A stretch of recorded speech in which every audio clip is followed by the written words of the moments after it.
Welcome to NTD News Today. I'm Kevin Hogan. Let's take a look at our top stories. A win for the Justice Department. It regains access to documents marked classified from Mar-a-Lago, allowing it to resume its criminal probe into former President Trump. Is the Federal Reserve going to roll out a system of digital currency? The White House says it's exploring the risks and benefits of such a system.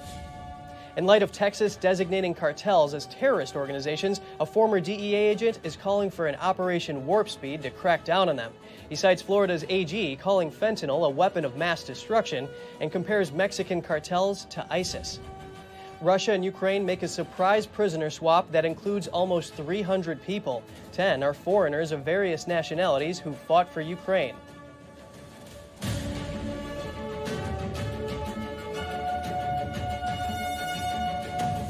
The latest on the legal battle over documents seized from former President Trump's Florida home. A federal appeals court is letting the Justice Department regain access to documents marked classified. That means the DOJ can resume its criminal probe into Trump. NTD's Jessica Beatty has more. The U.S. government got its way Wednesday. It wanted an appeals court to prevent Trump lawyers and the special master from seeing records marked classified that were taken from Mar-a-Lago. It also wanted the DOJ to regain access to the documents for its criminal investigation into Trump.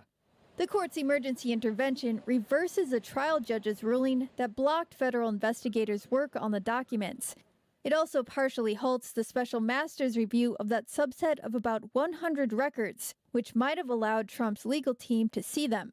However, the special master is able to continue his work reviewing the rest of the material seized from Mar-a-Lago. Judge Raymond Deary's job is to ensure investigators don't use records belonging to Trump or those he may be able to claim are confidential. The 11th U.S. Circuit Court of Appeals three-judge panel and Deary called on Trump's lawyers to explain if the documents had been declassified, something his team would not clarify for now, saying it could put Trump at a disadvantage. Trump has said he declassified the materials. On Tuesday, Trump's lawyers told the appeals court that the government hasn't proven that Trump held classified records. In response, DOJ lawyers said Trump hasn't proven that he declassified the records. In the end, the judges determined that the documents in question should be treated as classified for now. Meanwhile, the Senate Intelligence Committee still hasn't been briefed about the Mar-a-Lago documents. The chair of the committee, Democrat Senator Mark Warner, says a briefing is extraordinarily important.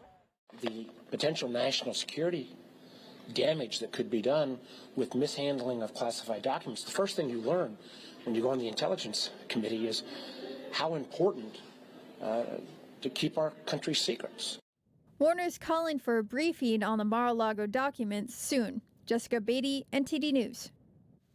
On to the congressional probe of January 6th. Virginia Thomas, the wife of Supreme Court Justice Clarence Thomas, has agreed to interview with the January 6th committee. Mrs. Thomas's lawyer confirmed that the interview is voluntary. She says that she's eager to answer the committee's questions and clear up any misconceptions about her work relating to the 2020 election. The Washington Post previously reported that the committee obtained emails between Virginia Thomas and attorney John Eastman. Eastman advised former President Trump about the election. He reportedly said that then Vice President Mike Pence could stop the certification of Biden's presidency. A lawyer for Mrs. Thomas previously said she had no role in the January 6th breach and never discussed election litigation strategy with Eastman.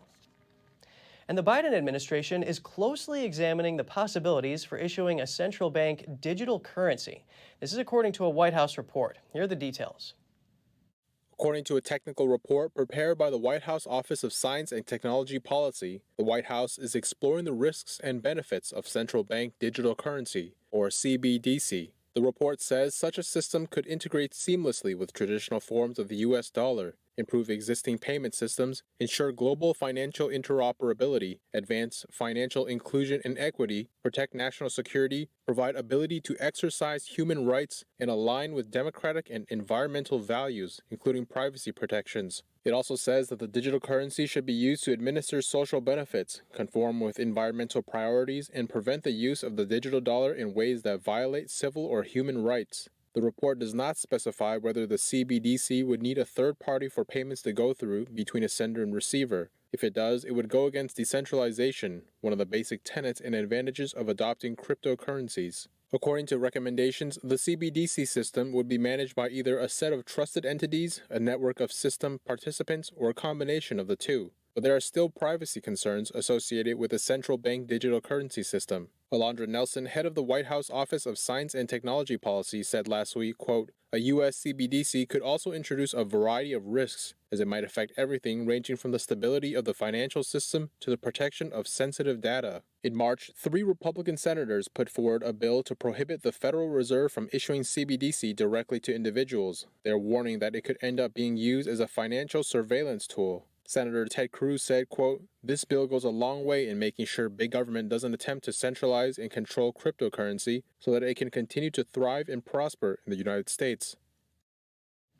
Turning to the drug crisis, Florida authorities successfully shut down another fentanyl operation. They seized more than 8 kilograms of the drug, enough to kill more than 4 million people. According to the state attorney general, the drug trafficking organization used the U.S. Postal Service to order fentanyl from California. Investigators received a tip about large amounts of narcotics being sold in Clay County, Florida, and began the investigation in July. In addition to the 8 kilograms of fentanyl, they also found over 1 kilogram of cocaine and over 2 kilograms of methamphetamine. Other items seized include 30 firearms and over $180,000 in cash. The Clay County Sheriff's Office arrested 2 county residents. They are alleged to have ordered and distributed the drugs to other dealers. Next, we bring in a seasoned drug enforcement officer to give analysis on moves by Texas to combat drug smuggling. He zeroes in on the fentanyl crisis and how state and federal efforts can make an impact. Joining us now is former DEA Special Agent in Charge Derek Maltz, whose law enforcement career spanned over 28 years. So glad you can join us for this important topic, Derek. Yeah, thank you for having me. I appreciate it. What impact will Texas Governor Greg Abbott's order designating Mexican drug cartels as terrorist organizations have on combating the fentanyl crisis across the U.S.? Well, we really appreciate the leadership down in the state of Texas. I was down there and I saw the great work being done by, the Texas law enforcement officials, the DPS, the Border Patrol. But the reality is that we've been calling for declaring the cartels as terrorists many years ago. And President Trump was considering doing it, but the bureaucrats shut it down in Washington. So I think it's a great statement. We need to treat them as terrorists. Just like the former Attorney General said, they're operating like ISIS. They operate like, terrorists around the world. They're killing more people than anyone we've ever seen killed in American history. These kids are dying at record levels. So we need to go down there and destroy the production labs. Now, this is something Governor Abbott is calling for. How would a federal designation of the cartels as terrorist organizations facilitate the crackdown on them? Well, the federal designation would put significant focus and resources on the problem. Right now, we're treating this like the old grandpa's opioid addiction crisis, which is very serious, don't get me wrong. But right now, we have a state of urgency because they're killing our kids at record levels. So designating them federally through the State Department foreign terrorist designation, we would get the whole of government approach. We'd get the best and brightest American patriots with all the capabilities, all the authorities to go after these cartels like they've never seen before in the history of the country. That's what we need. We need a warp speed type of attack, just like we did Operation Warp Speed with the COVID. That's what we need with the fentanyl poisoning, because it's really devastating to our communities and our families. That is really alarming, comparing these cartels to ISIS. Now, Florida's Attorney General released a DHS memo back in May. It said that Border Patrol agents are preparing for more migrant activity due to President Biden's immigration policies. What is the connection between mass migration, including possibly migrants paying cartels for safe passage into the U.S., and cartels and drugs coming across the border? Well, number one, we have historic levels of migrants coming to the southwest border. Just look at the numbers, 2.1 million apprehensions. There's been over 200,000 apprehensions the last 6 months. Then you got to look at the gotaways. Those are the people that run across the border that are paying really a lot of money to the cartels to come into the country, and we don't even know who they are. But more importantly, it's diverting the resources of our brave men and women in Border Patrol to do migrant processing, babysitting, paperwork, instead of doing border security. So it's impacting their morale. And the cartels are taking total advantage. You got to remember, There are some experts, and I don't have these numbers, that have suggested the cartels are making more money now from the migrant smuggling than they do from drug smuggling. I don't know if that's true, but here's what I know. They're making billions and billions of dollars between drugs and between the migrants, and they're taking advantage of the weak border and the limited resources. So they're very smart. They operate like a Fortune 500 company, but they're terrorists that are destroying our country. We have to step up the game. We have to use the best and brightest. And by the way, the Attorney General in Florida also is supporting, along with about 18 other attorney generals, to designate fentanyl a weapon of mass destruction. And that came from the Families Against Fentanyl. This movement is picking up momentum. So between the terrorist designation and between the weapon of mass destruction designation, we might be able to make some gains on the supply network. But we still have to get the kids help. We still have to educate America, because they don't even know what fentanyl is, because the White House is silent. Weapons of mass destruction, terrorist designations, it really does put this in perspective for us. Former Special Agent in Charge Derek Maltz, thank you so much for your analysis. Thank you. Still ahead on NTD News, some recovering addicts can earn prizes for things like negative drug tests or going to counseling. Neuroscientists say their brains respond well to the short-term rewards. And a Captain America actor is living up to the role in real life. He's returned to his hometown of New Orleans to help repair roofs damaged by last year's Hurricane Ida. Stay tuned for more in just a minute.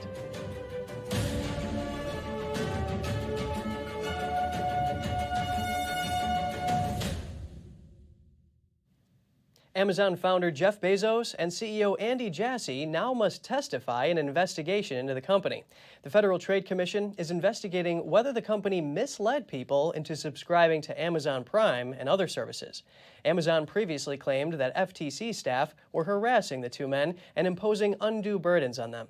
Amazon filed a petition to the FTC's top officials asking them to intervene, but agency commissioners said Amazon had not met the legal threshold to block the civil subpoenas issued to the two men. The probe began last year as an investigation into Amazon Prime and whether Amazon automatically enrolled consumers in the program without their consent. It has since expanded to include nearly half a dozen Amazon services, including Audible, Amazon Music, Kindle Unlimited, and Subscribe and Save. Some Tesla owners will need to get some repair work done. More than 1 million vehicles are being recalled, according to the National Highway Traffic Safety Administration. Officials there say the windows in these Teslas don't stop rolling up and also retract quickly when an object is detected. That could pose a potential injury hazard to people inside the vehicle. Among those affected by the recall, Tesla Model 3s from 2017 through 2022 and Model S vehicles from 2021 and 2022. Tesla says the issue can be fixed with a software update free of charge. The city of Detroit is suing the U.S. Census Bureau. Detroit claims the Bureau undercounted its 2021 population estimate. The census happens every 10 years. It's used to determine how many representatives each state gets in Congress. It also dictates how an estimated $1.5 trillion in federal funding is spent. The city is asking the court to compel the Bureau to share its formula. The suit alleges the estimate shows a loss of residents despite a growing housing crunch in the city. According to the city, the Bureau refused to review evidence of an undercount or share how it reached the number. Leonard Francis, known as Fat Leonard, is in custody. He's the former military contractor accused of the biggest ever corruption scandal in the U.S. Navy. He's currently being held in Venezuela after his arrest on Tuesday. U.S. government officials say they have started the extradition process. In 2015, he pleaded guilty to fraud and bribery. Francis was on house arrest in San Diego when he fled earlier this month by cutting off his ankle monitor. He escaped just 3 weeks before he was set to be sentenced. The probe into the scandal started in 2013 and includes information gathered from numerous places around the world, including Bangkok and Singapore. A 30-year prison sentence for a New York man who pleaded guilty to ambushing police officers in 2020. The Bosnian national was living in Brooklyn illegally at the time. Prosecutors say the man approached a pair of NYPD officers and started to stab one of them in the neck. According to the indictment, he then started to chase the other officer with a knife. At one point, he grabbed a gun from the first officer and started firing. Investigators say he repeatedly yelled "Allahu Akbar" during the attack. He was shot numerous times during the conflict. No one was killed. The injured officers were treated and were later released from the hospital.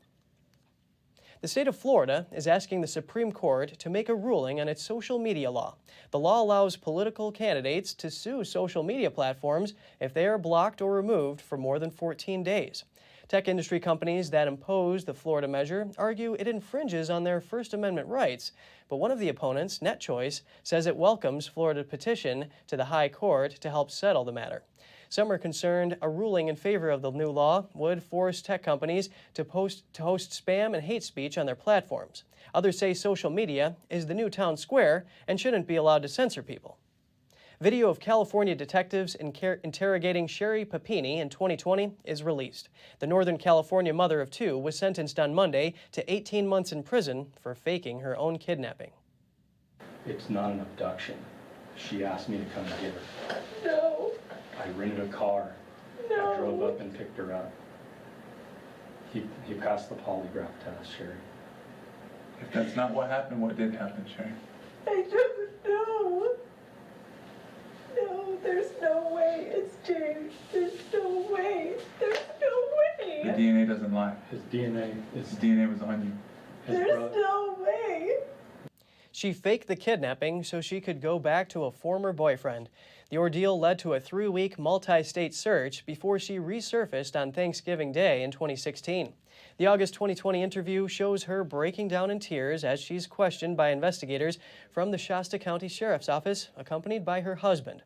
The 40-year-old pleaded guilty last spring to staging the abduction and lying to the FBI about it. As part of the plea bargain, she's required to pay more than $300,000 in restitution. The judge in the case gave Papini an 18-month sentence in order to deter others. The judge said he considered the seriousness of the offense and the sheer number of people who were impacted. They include law enforcement officers who searched for her, the community that believed her missing for 4 years, and those who lived in the fear because of her fake story. A heavy report about drugs there, but addiction recovery is possible, and a new treatment method shows some promise. NTD's Andrew Thomas has more on a program that involves prizes for negative drug tests or showing up for counseling. Small prize. Harold Lewis is a 59-year-old former cook. He earns small prizes like gift cards, sunglasses, and headphones for staying in treatment for opioid addiction. It makes recovery fun because recovery should be fun because you're getting your life back. The method is known as contingency management. It's all part of a 12-week program based in Bridgeport, Connecticut. The whole incentive idea is to get people in the building so that they can attend groups and they could hear that one person speak or that one phrase that really motivates them to want to change. And I have seen it be very impactful. The method is grounded in brain science. People who prefer small, immediate rewards over larger, delayed ones are vulnerable to addiction. Motivational incentive programs are one of the most highly effective treatments that we have available for persons with substance use disorders, yet they're one of the least available out in the field, and they are rarely offered by frontline counselors and providers. Addiction takes over the brain's reward center, hijacking dopamine pathways and robbing people of the ability to enjoy simple pleasures. Biologically, the use of substances lights up the same part of the brain that is lit up when a person wins the lottery, falls in love, or experiences something really positive and exciting. In addition to private organizations, some states are using local taxes to support contingency management programs, while others have sought federal grants. The Department of Health and Human Services is assessing its guidance on how much grant money can be spent on rewards. Researchers say the current $75 limit per patient should be raised to about $600. Andrew Thomas, NTD News. And a bit of uplifting news, Avengers actor Anthony Mackie has returned to his hometown of New Orleans to help repair hurricane-damaged roofs. For people in his old neighborhood, he truly is their Captain America. Anthony Mackie is working with GAF, one of the country's leading roofing manufacturers. Their mission? Fixing roofs for homeowners in New Orleans who sustained damage during last year's Hurricane Ida. It gives me a sense of pride that I'm doing my people a service. You know, I know what people in this neighborhood go through because I was born in this neighborhood, I grew up in this neighborhood, and I now live in this neighborhood. You know, and it's important to me to bring back the gifts and blessings I received from outside the city. The project is especially close to Mackie's heart. The actor grew up in New Orleans, working at his family's roofing business. When I was a kid, he would go through the city and the people in our neighborhood, he would do their rules for free. You know, that was the importance of growing up in Gentilly, and specifically the 7th Ward. It was a community effort. You know, if an old lady on your street got a shingle missing, you go on a roof and you fix the shingle, no question asked. GAF has already repaired or replaced 3,000 roofs. Now, they've committed to installing 500 roofs throughout the Gulf region. The roofing effort is part of the company's Community Matters program. One New Orleans resident said she had been concerned about her roof. Then she got the call saying it would be fixed. I got my roof. Y'all don't know. I was so excited. I was through the house so excited, thinking, you know, everybody who played a part in doing it. GAF is also training people through their GAF Roofing Academy. As for Mackey, he says, I'm not a superhero. I'm just a regular guy that's trying to do what I'm supposed to do. You know, I grew up in a house where when you're blessed, you give those blessings to other people. So, you know, the fact that I play a superhero in movies, the fact that I'm in movies isn't important. Mackey has appeared in numerous Avengers movies and is taking over the Captain America role. Andrew Thomas, NTD News. If you have any news tips or feedback for the show, don't hesitate to email us at news.today@ntd.com. And coming up, a key U.S. agency is getting a new climate cop, one who studied at a Beijing-controlled university. We dig into the officials' China ties. And Hong Kong's status as a global aviation hub has been hit hard by Beijing's zero-COVID policy. An expert warns if China doesn't ease restrictions, the entire airline industry could suffer. Find out more right here on NTD News.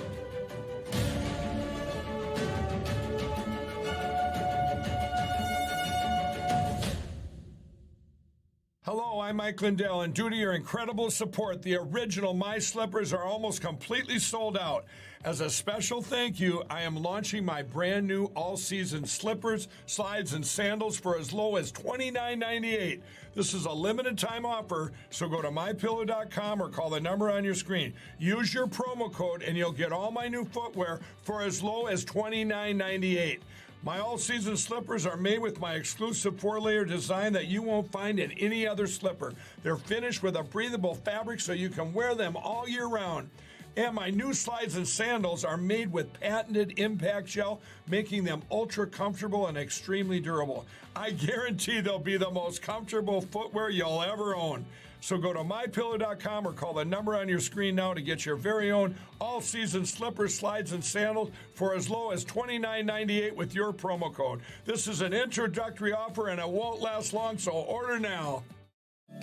Welcome to RenBiz.com, the education and career program where parents rule. We replace public schools and universities. We are for ages 6 to 100. Never any big student loans with us. You graduate with a traditional diploma, a university degree, and your own family business.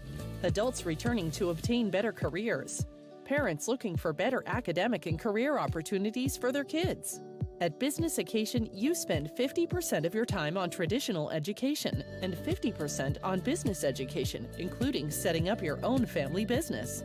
Learning is in your small, in-person pods of 6 to 10 students. At Renaissance Businessication, aka RenBiz.com, graduation means you have a degree and your own family business. Like education always should have been, a transition to getting a career.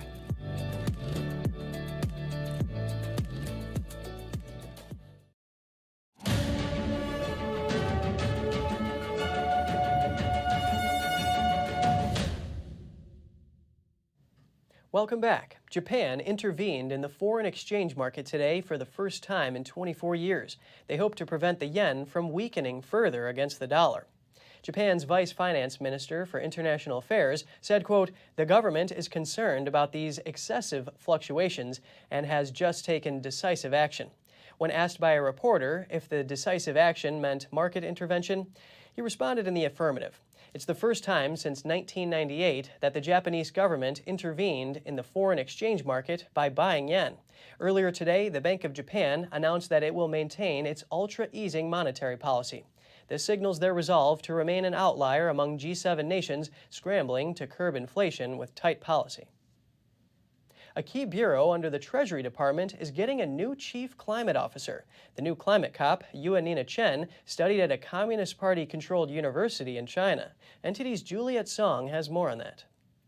The department Chen works for is crucial. It's called the Office of the Comptroller of the Currency. The bureau is America's banking regulator. It supervises and regulates all national banks, federal savings associations, and federal branches of foreign banks.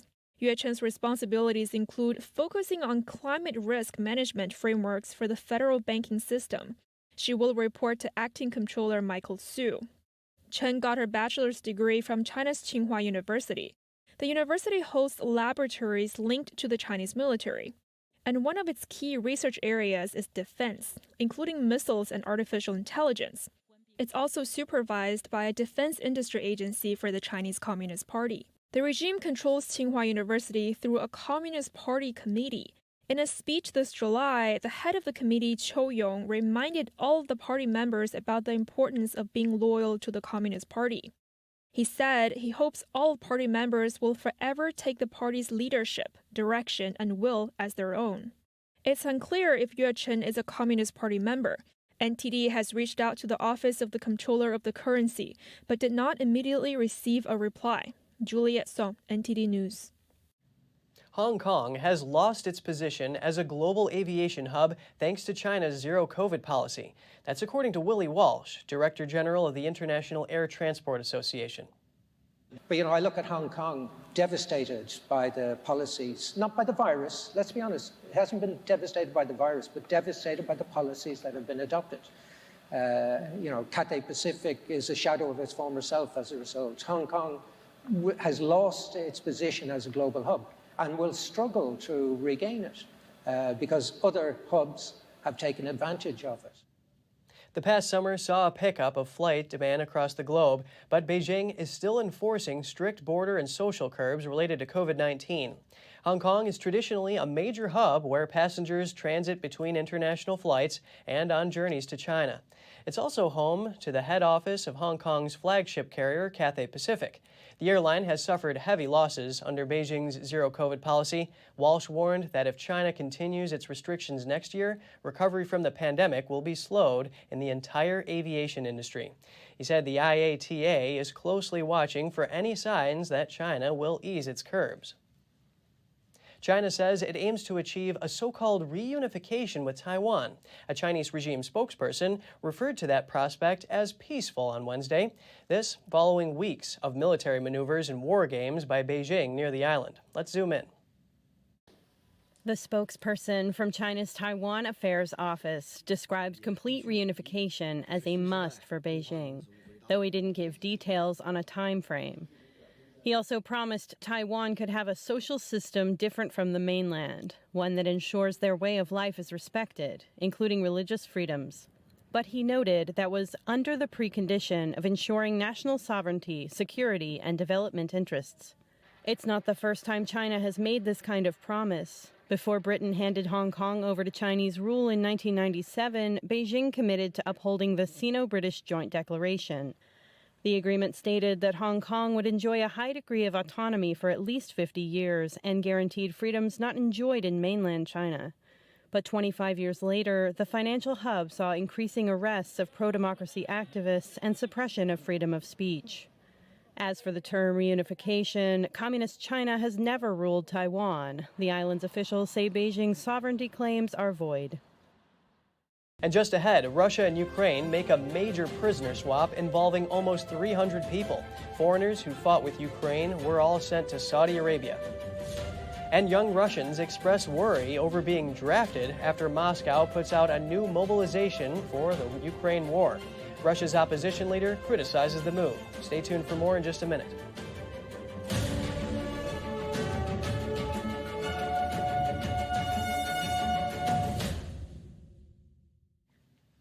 Russia and Ukraine carried out a surprise, large-scale prisoner swap on Wednesday involving almost 300 people. The exchange included 10 foreigners as well as commanders who led the Ukrainian defense of Mariupol earlier this year. Here's the story. This pregnant woman was among the prisoners of war released on Wednesday in Ukraine after the country carried out a surprise prisoner swap with Russia. It's the largest since the war began in February, involving almost 300 people. Footage released by a POW coordination team under Ukraine's defense ministry showed people being led away in a location given as Chernihiv in northern Ukraine. Among those released by Moscow, the commanders who led a prolonged Ukrainian defense of Mariupol earlier this year. In a video published by the Ukrainian president's office, Volodymyr Zelensky was seen addressing via video link the released commanders who are said to be in Turkey. Also released, 10 foreigners. Saudi Arabia helped broker an arrangement which saw the 10 flown to the kingdom. According to the Saudi Foreign Ministry, the mediation involved Saudi Crown Prince Mohammed bin Salman, who has maintained close ties with Russian President Vladimir Putin.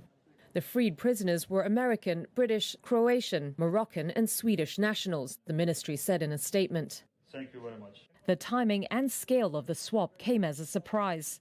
Earlier in the day, Putin had announced a partial troop mobilization in an apparent escalation of the conflict. Zelensky said the prisoner swap had been under preparation for quite a long time and involved intense haggling with the help of Turkey and Saudi Arabia. Under the deal, 215 Ukrainians were released, most of them captured after the fall of Mariupol. In exchange, Ukraine sent back 55 Russians and pro-Moscow Ukrainians, including Viktor Medvedchuk, the leader of a banned pro-Russian party who was facing treason charges. The prisoner swap included 2 American veterans. Both were volunteers from Alabama who were captured by Russia while fighting for Ukraine in June. A spokesman for the families says the men are safe at the U.S. Embassy in Saudi Arabia. The men are expected to return to the U.S. after medical checks and debriefings. Kyiv's allies respond with defiance. It's a reaction to President Vladimir Putin's mobilization order and his veiled threat to use nuclear weapons. Allies say they will continue supporting Ukraine and that Putin's move demonstrates Russia's weakness. Here are the details. After Russian President Vladimir Putin on Wednesday called up 300,000 reservists to fight in Ukraine, Kiev and its Western allies responded by saying the move showed Russia's campaign was failing. The allies pledged further support for President Volodymyr Zelensky's government. The Polish Prime Minister spoke on the sidelines of military exercises. Russia will continue to spread destruction. It will try to destroy Ukraine and seize more Ukrainian territory. And because of the recent series of painful failures, Russia has launched a new plan of changing the map by the annexation of new territories. We cannot allow that. He announced that Poland would increase the size of its army next year by 20,000. The German vice-chancellor called Moscow's move a terrible and wrong step by Russia. For me and the German government, it's clear that we will continue to fully support Ukraine during this difficult time. Putin's announcement came against the backdrop of the UN General Assembly in New York, where Moscow's invasion of Ukraine has been a target of broad international criticism.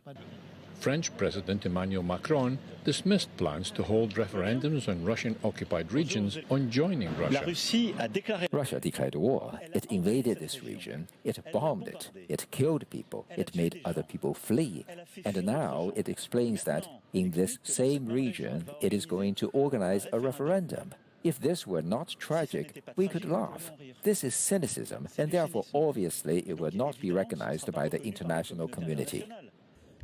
U.S. Secretary of State Antony Blinken.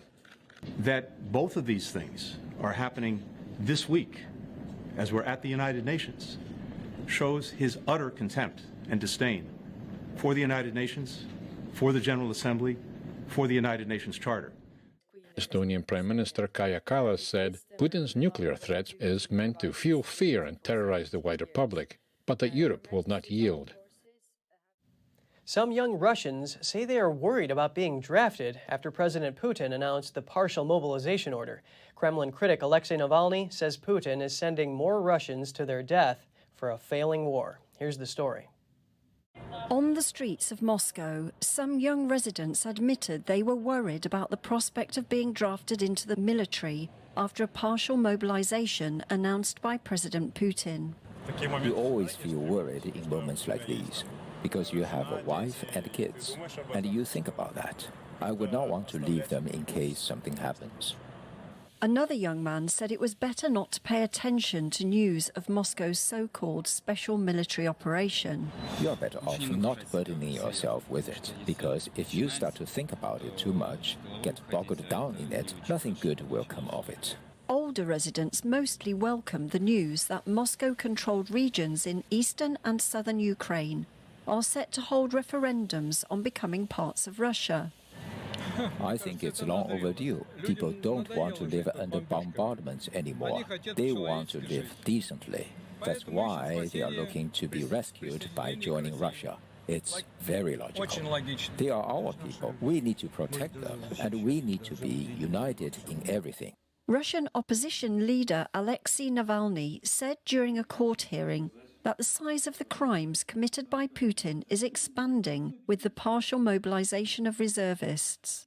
The main thing is already clear now that this crime, this criminal aggressive ongoing war, is getting worse, deepening. And Putin is trying to involve as many people as possible in all this. He wants to smear hundreds of thousands of people in this blood.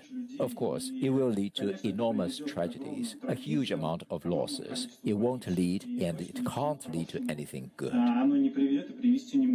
Russia's anti-war groups called for street protests in major cities against the mobilization order. One-way flights out of Russia were rocketing up in price and selling out fast on Wednesday. That's after President Vladimir Putin ordered the immediate call-up of 300,000 reservists.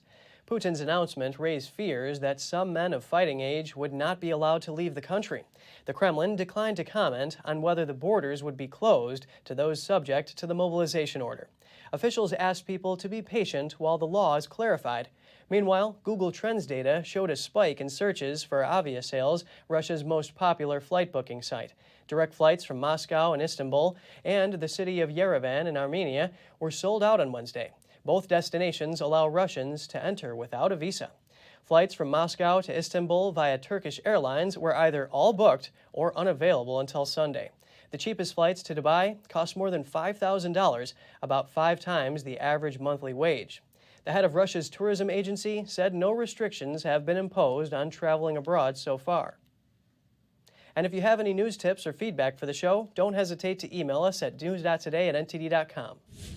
And coming up, a huge cyber attack on a telecom company exposes Australians' data. Details are slowly coming out. Up to 9 million customers may have been affected. And European energy costs are soaring and affecting business owners. Find out how businesses in Hungary are dealing with inflation right after the break.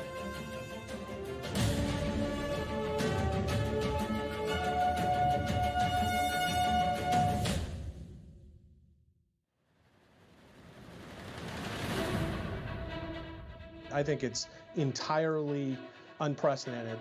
Totally unprecedented. It's never happened before. We've never seen anything like this. It's unprecedented. Because it's never happened in American history, and it shouldn't have happened. And this brings up a larger question because we're in a revolutionary cycle. This is the modern-day version of Watergate. To me, it makes Watergate look rather small by comparison. So the whole idea that Biden doesn't know anything is preposterous. It's just not true. Their number one goal, and it has been this way since day one, is to stop Donald J. Trump from being president of the United States. It's political showmanship. I'm not worried about any of it. Donald Trump didn't commit a crime. This is a corrupt politicization of law enforcement in our country. The greatest threat to the United States of America is denial. This is the defining moment of the entire Biden presidency. They know it. They're definitely targeting President Trump because they don't want to run for president again. It's that simple. How we act right now will be discussed for generations to come. We cannot deny what is happening to our justice system.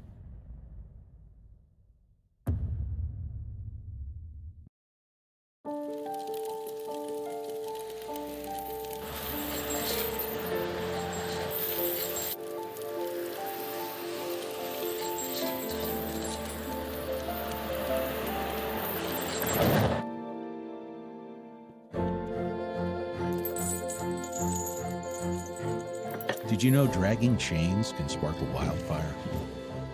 Only you can prevent wildfires.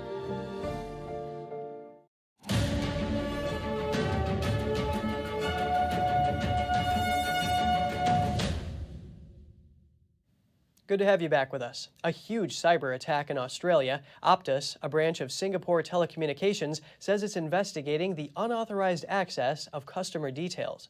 Information exposed in the attack includes names, home addresses, dates of birth, phone numbers, email addresses, and driver's license and passport numbers. It's one of the largest cyber attacks in Australia's history. Optus says it immediately shut down the attack after discovering it, and that payment details and account passwords weren't compromised. The newspaper The Australian reported that up to 9 million customers may have been affected. Optus told Reuters it couldn't confirm the number of customers impacted and was continuing to investigate. The Optus CEO says they notified Australian Federal Police after noticing unusual activity. She adds that they'll contact high-risk customers quite soon and apologize for the incident. Traveling to Belgium, thousands of people gathered in the capital city Brussels on Wednesday. They were there to protest skyrocketing energy and food prices. They called it a national day of action. People from across the country gathered. Their banners and placards read, "Life is much too expensive. We want solutions now. Everything is going up except our wages, and freeze prices, not people." Trade unions and city police said that around 10,000 people took part. The protest disrupted city traffic and public transportation. The war in Ukraine has fueled high energy prices in the European Union.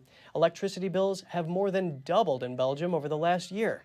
A Belgian media poll this week showed that 64% of respondents are concerned that they might not be able to afford their electricity and gas bills. In neighboring Germany, the country says it's agreed to nationalize their biggest gas importer. It's an effort to secure the country's energy supply. The deal with Uniper builds on a rescue package from July. It features a capital increase of nearly $8 billion that Germany will finance. This means the government will gain a 99% stake in the energy importer. Uniper supplies about 40% of all gas customers in Germany, and before the war, it brought about half of its gas from Russia. Germany's economy minister, Robert Habeck, said the deal was necessary because of the significance that Uniper plays in the German gas market. The deal still needs to be approved by the European Commission. Last week, the German government also took control of a Russian-owned oil refinery, which supplies 90% of the capital's fuel. The soaring energy prices are hitting businesses all over Europe. Inflation in Hungary is at the highest level in 2 decades. Some energy-intensive small businesses are facing additional monthly bills of thousands. Here's a look. In Hungary, sudden cuts to a household utility subsidy have caused a dramatic jump in gas and electricity bills for many consumers, especially businesses. Zingburger has 15 stores in the country, and some stores are facing an additional monthly cost of over £3,000. Our energy prices have either tripled or increased 7.5 times. It depends on how you look at it, from the last December prices to February-March prices, or the most recent bills in August. The company has initiated some energy-saving measures, but decided not to increase prices, fearing losing customers. We are really in a difficult situation because we don't know how we can further reduce our energy use. We still have energy contracts valid until 2023, but the supplier can terminate them at any time on the grounds that it cannot supply at the given price. In an affluent district of Budapest, this gourmet bakery has raised its prices by 10% to keep up with rapidly rising costs of energy and raw materials.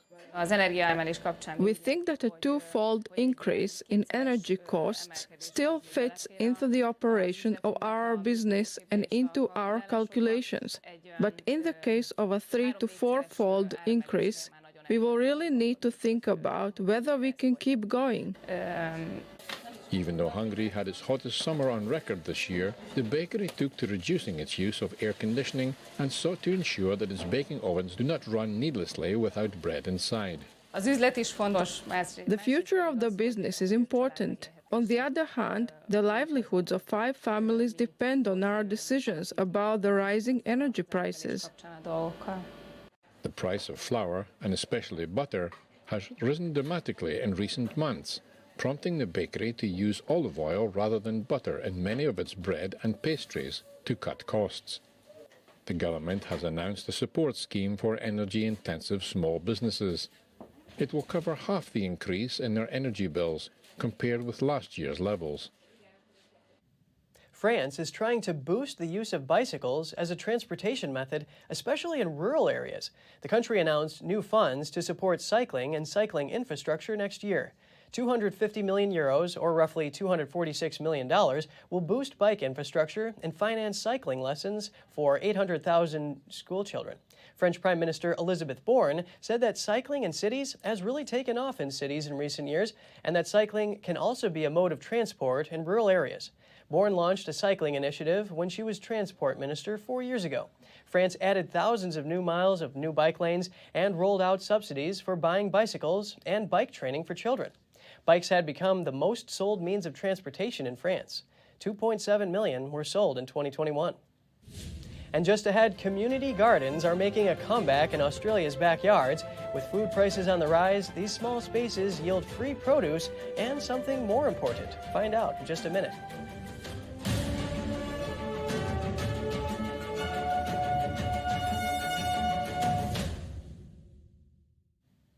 The largest ancient shipwreck of its kind was found off the shore of Israel.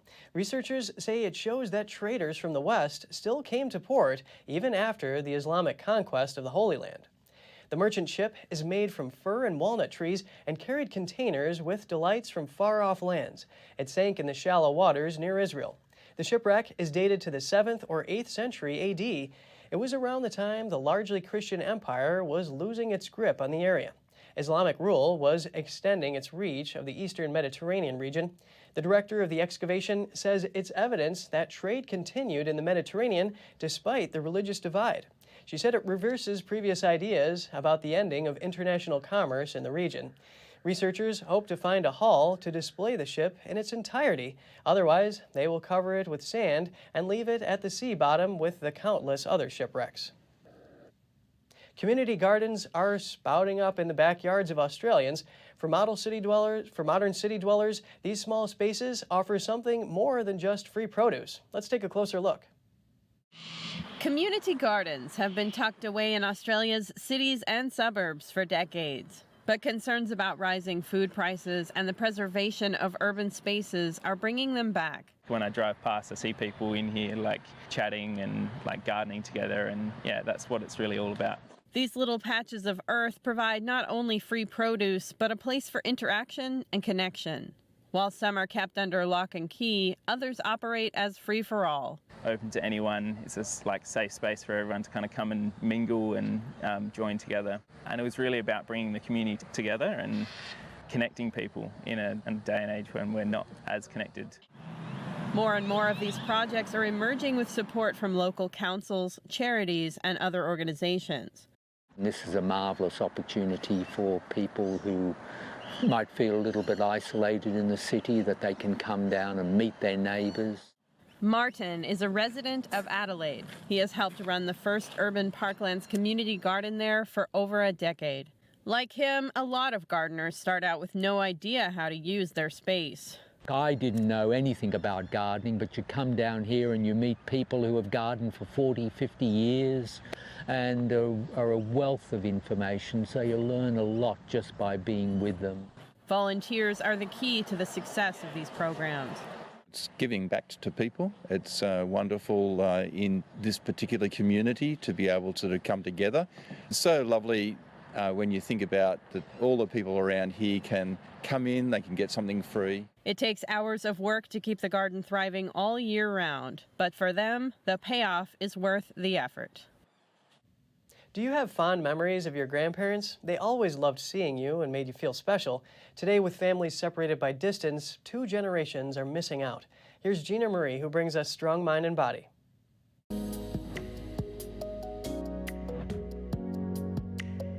I bet there's a lot of things you remember about being at your grandparents' house.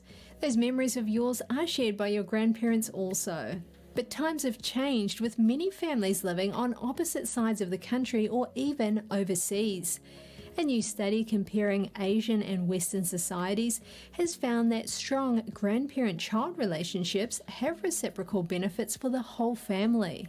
Emeritus Professor Marjorie Ebick from the University of South Australia studied intergenerational relationships in Australia, Singapore and Hong Kong. In Hong Kong and Singapore, the Confucian concept of filial piety still runs deep. In turn, the children enjoy a close and respectful relationship with the seniors. They also get to learn more about their culture and family history. The children soak up their elders' wisdom. With childcare sorted, the grandparents often participate in the children's education and development. This delivers significant value to the grandparents. It boosts their self-worth, social connections, and wellness. In the West, older adults work longer, and elderly parents can spend their later years distant from family. Many wind up in aged care homes, lonely and disconnected. A study of post-menopausal women in Australia found babysitting the grandkids just once a week helped keep Alzheimer's away. Interacting with toddlers fires up neurons in regions of the brain responsible for symbolic, mathematical, and verbal abilities. Connecting with families and supporting them to love their children for life is vital for the health and well-being of grandparents, young families, and society. In sports news, Roger Federer is paired with longtime rival Rafael Nadal for his final professional match. The doubles match will take place on Friday evening at the Laver Cup in London. So just walking out on court and having the chance to play with the likes of Rafa or Novak also in the past has been an amazing experience for me. So to be able to do that one more time, I'm sure it's going to be wonderful.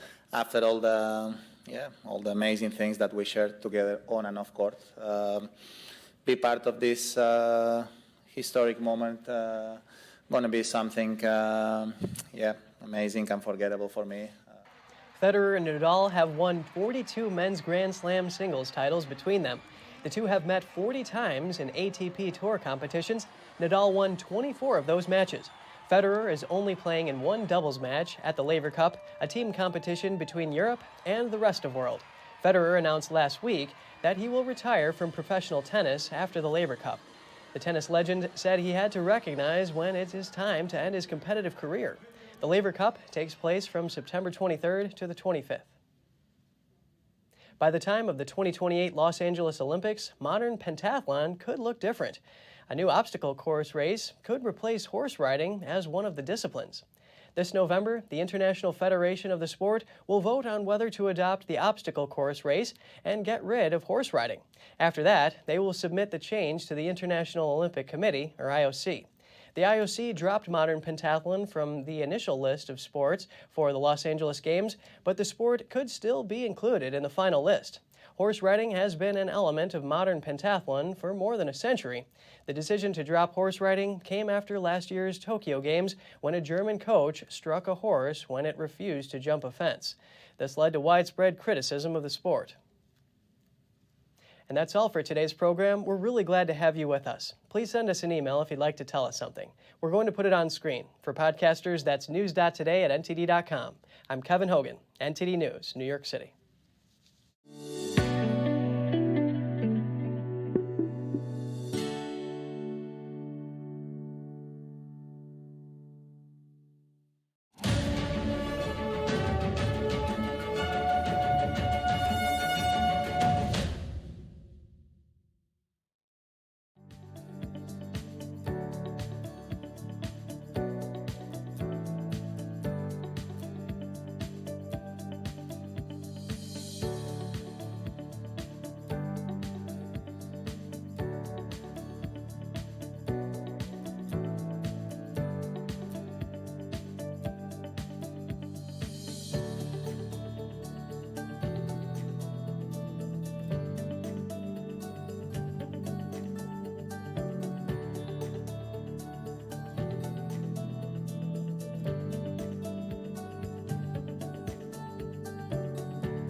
watching us on YouTube. Did you know YouTube only keeps selective videos on its platform?